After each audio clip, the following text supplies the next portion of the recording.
So here we go. Brexit is a thing of the past. Officially, we can just withdraw from Brexit and we can carry on and get our country back the way it was and stop all this messing around. But good. Do you think our political leaders, do you think our servants, our political servants that we elected to run the country for us are going to do that? No, I don't think so either. The former Deputy Leader of the Conservative Party, Cabinet Minister under Margaret Thatcher as well, Peter Lilley, joins us. Peter, good evening to you. Thank you for your time. Good evening. This is one of the biggest messes I can remember, and I've been around nearly as long as you. Yep, it's a mess made by Remainers for Remainers at the behest of Remainers. Well, you say that, but I think it's the other way round, to be honest. What a shame, Margaret Thatcher. Who's been in charge? Well, who is in charge? It's a majority Remainer. The Prime Minister voted Remain.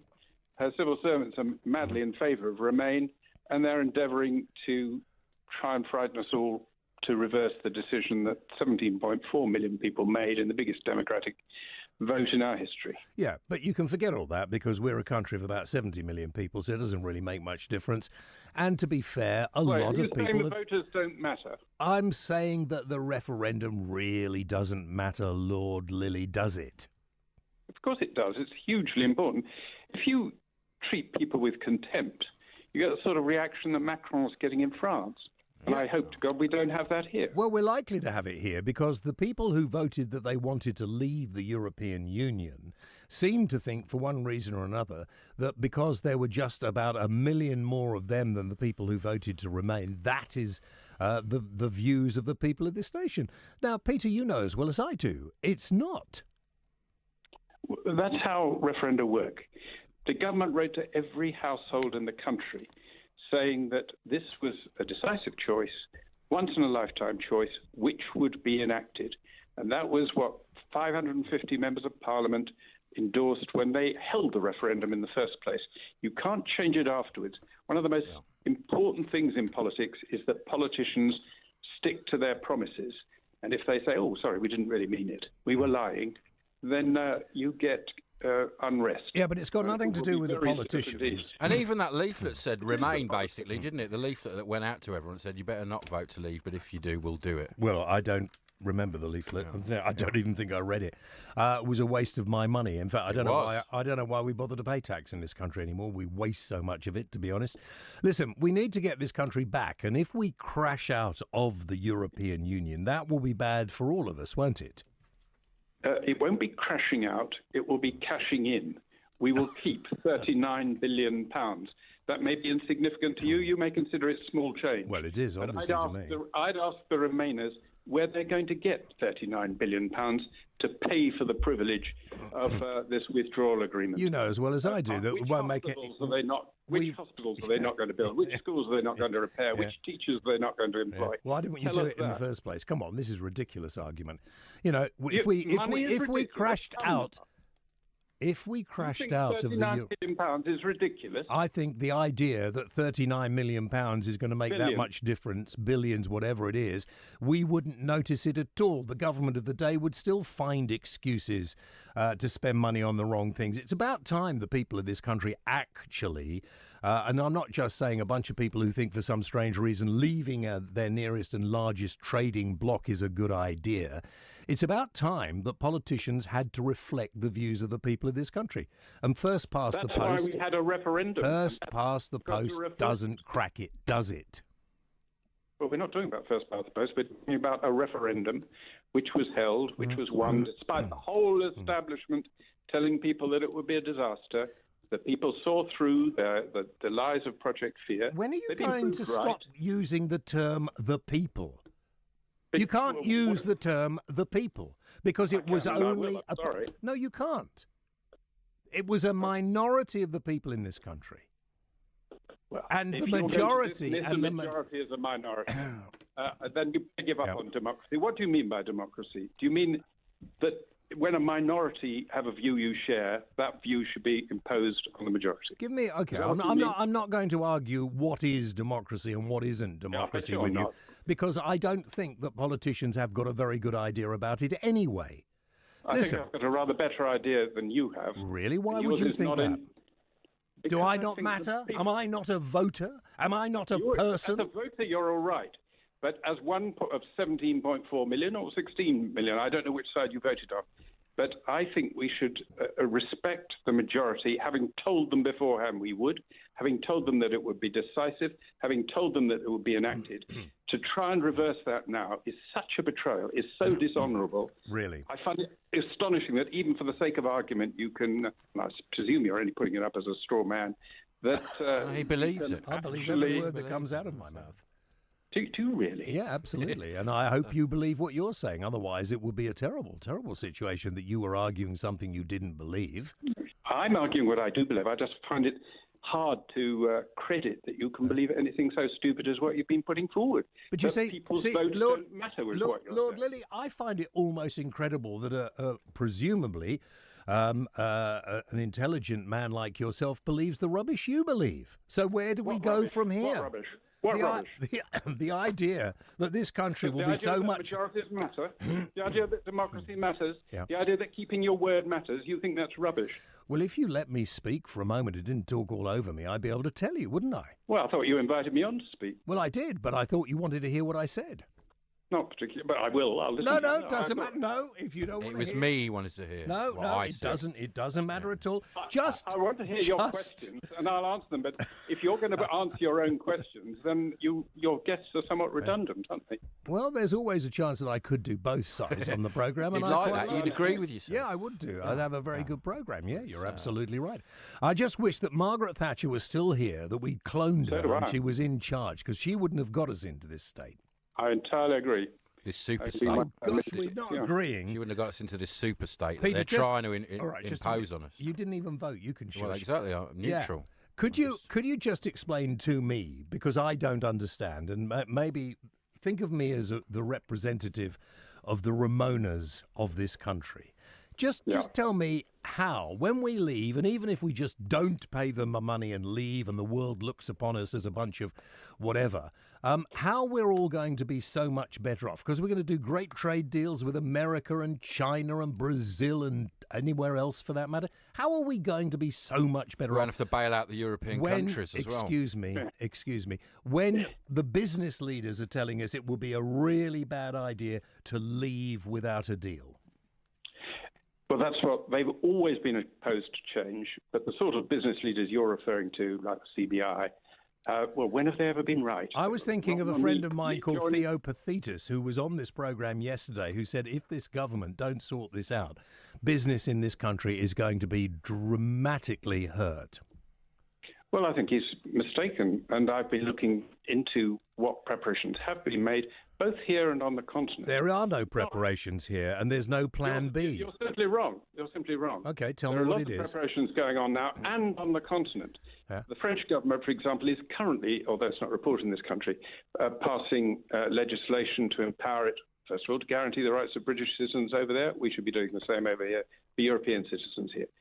They're taking powers to ensure that they have all necessary powers to ensure the smooth passage of traffic through Calais, because, in the words of the prefect of the region, to do otherwise would be economic suicide. Well, I agree and with drive you. trade But up what are there. they doing So here? they are taking action. We're taking action here. Tell me what, because I live in Kent near Dover and I don't see any action being taken, and I see the MPs for the area getting very upset. Well, I think Charlie Offick has been fantastic on this whole issue. But I drive back and forth because I have a holiday home in France. And I've noticed that for the last 6 weeks, the two central lanes of the M20 has been cordoned off for 30 miles. And that's about the worst that would happen in the sort of fear projects that we have. So it's already there. You have to drive 50 miles an hour. It's a nuisance. It slows me down. Sorry, But I'm they sorry. Are already I am so sorry. Lord Peter Lilley, but you are talking rubbish at this point. I've had No, to I'm suffer. saying I'm that- sorry, but you are. I have had to suffer the abject. I am so angry Look, there has been do you so think? much problems on the M20 during Operation Exactly. Stack because of the problems in Dover and Calais, and we have no answer to that at the moment. And if we leave the European Union, the M20 will probably become a car park. And apparently what we're doing at the moment is working out so we can keep the M26 closed and turn that into a car park. Marvellous. Now, I'm just telling you what the situation is at present. Well, I know lanes, what the two president- central. So are you denying this? I drive along it every day. I'm not denying it at all. So you know that there are two empty lanes that actually for roadways, but they could be used to park lorries if you think there are going to be delays in lorries. It wouldn't make any difference because already the traffic is using a single lane and the hard shoulder. Yeah, and Having already about the 50 miles traffic an hour has is- been backed up for the past 3 months, so nobody gets anywhere. Well, it's not strictly true, but it's slower Well, than it would be. it would be is 40% strictly faster Everywhere's if we like went- that these days. I mean, Yeah. You must be driving down there in the middle of the night.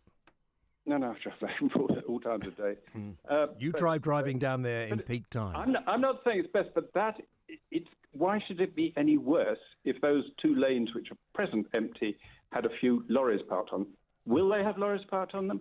Only if the French decide to play silly blighters, and they've said they won't because they know it will be bad for them. For Well, this example, is one all thing they're doing- conjecture because nobody knows. Can No, you, it's not conjecture. I'm listening to their policy. You're conjecturing about fears. For instance, the French minister has announced that they're introducing a scanner which will be able to scan the lorry, the Eurotunnel trains at 30 miles an hour without 30 kilometres an hour. So while they're moving, so all these sort of things are being done. They're introducing 3 extra channels All right. for lorries, their side of the thing, to speed it up. We won't slow it down our side of the channel. So if it all comes to a horrible close, it'll be the French's fault, not ours. No, I said the French are taking action. All right, okay. And So we have said, the chief executive of Customs and Excise has appeared before about 7 select committees, and he said there are no reasons for us to introduce extra checks at the border. So if there are no checks, why should there be delays? that's great news. I'm so pleased. you've So changed his mind. You've changed my mind. I Yeah, could become excellent. a Brexiteer, but not sure yet. Wonderful. So what you're telling me is there will be no more queues on the M20 at all when we leave the European Union. That is fabulous. No, he said the 2 lanes that are already blocked off, they might use them for lorries, but it'll be the same. If there are, but I very much hope there won't be the delays you're talking about. If So they do are, I. And if there are, it's the French's fault. You know, we can't help stop what they do. It's true. I mean, we don't need to do more checks. Just all right. One last question. Why would it have been so bad, in your view, to just remain as members of the European Union? Because more and more of our laws were being passed by countries on the continent who don't have the same interests as us. Our trade deals were being negotiated by people who don't have the same interests as us. For example, Switzerland, the vast majority of their trade deals include services. The European Union, because most countries' services are nearly as important to them as they are to us, their trade deals don't include any significant element of services. As a free country, we'll be able to negotiate trade deals which reflect our interests. That's one small thing, if you like. The other is that we had to pay them £10 billion a year more after accounting for all the money we get back. And you may think £10 billion is a little. It's bigger than any of the austerity measures we've had to take since 2008. If we leave the European Union without a deal and we keep the £39 billion, what will be the first thing you would like to see the government of the day, probably be a Labour government, of course, the government of the day actually spend some of the money on? I'd like to see a lot go on the health service. The government's promised more money on the health service, but at least we'd be providing the money for it. I hope that taxes would go up less than they otherwise would. I think it's not really up to me. I wouldn't be a dictator. I wouldn't determine. It would be for Parliament reflecting the will of the people to decide how the money is spent. And what are the main 2 laws you're looking forward to getting rid of that the European Union have enforced on us? Getting rid of rather than preventing it. I mean, if we'd left a few years ago, I'd have wanted to stop the MiFID, which is something, I forget what it is, a financial measure which has 1.7 million paragraphs.